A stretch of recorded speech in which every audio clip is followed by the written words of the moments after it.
Today we are going to visit Austria, our neighbor that along with his brother Germany influenced our culture with many culinary inventions, one of which is schabowy.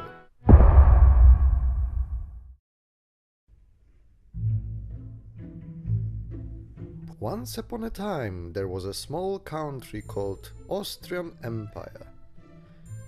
It was a house of many famous people like Sigmund Freud, Erwin Schrödinger or Adolf Hitler. It is also a place where first recipes of schabowy were rising. First, in 18th century, there were backhandel. These were chicken limbs covered in spices, beaten egg and breadcrumbs. It is not far away from schabowy, which was also invented there. In 1831, there is first known recipe of Viennese Schnitzel from Kalbfleisch family. And that's about it that we can deduce from the ancient texts. Regarding the Polish name, schabowy, it is from the piggy part, schab, which is located on the middle of the piggy back. Schnitzel, on the other hand, comes from the German name of the dish, Schnitzel, which means a slice in German. And don't let the name fool you. I've seen some people make jokes about schabowy z kurczaka, which literally means chicken tenderloin cutlets. It is often in Polish menus, although it is called chicken cutlets or similarly, looks exactly the same and it's quite tasty.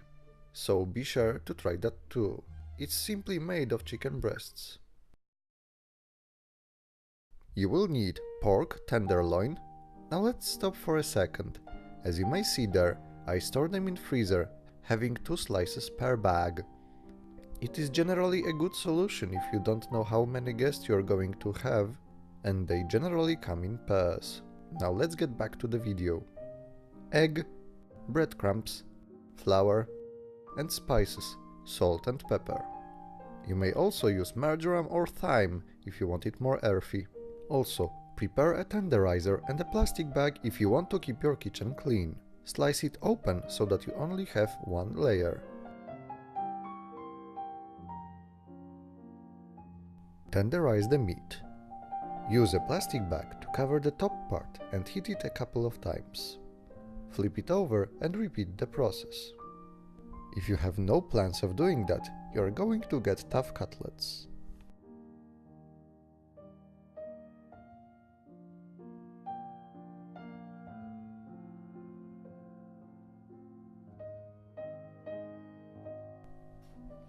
Now season it and bread it. There are a couple of methods for that.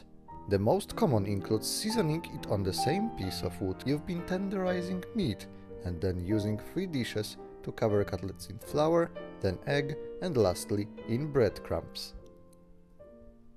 I didn't like this method cause it left me with more things to clean, and I don't like cleaning. Instead, I'm seasoning it in the bowl.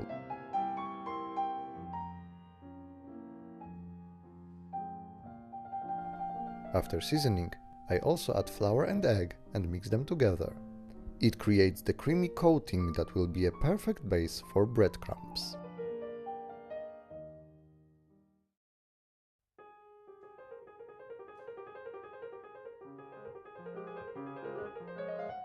Unfortunately, you can't bread it in the same bowl, cause it will create tough lumps of breadcrumbs and eggs.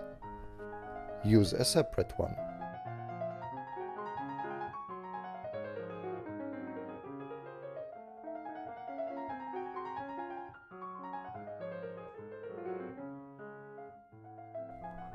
Cover all the cutlets with breadcrumbs.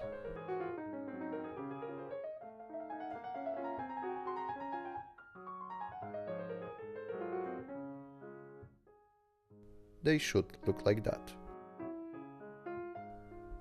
Fry the cutlets on both sides on medium or high heat.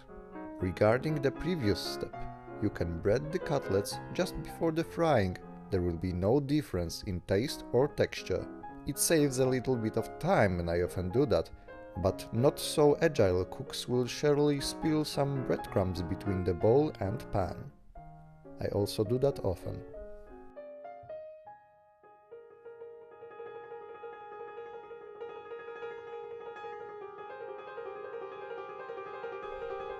Schabowy is best with boiled potatoes and sauerkraut salad or dill pickles, but you will find out that you can use other carbohydrates like farina or rice and other types of salads. Here we have tomatoes and scallions, salt and pepper. As always, thank you for watching. If you liked this episode, make sure to subscribe or like me on Facebook, and I'll see you next time. Happy cooking!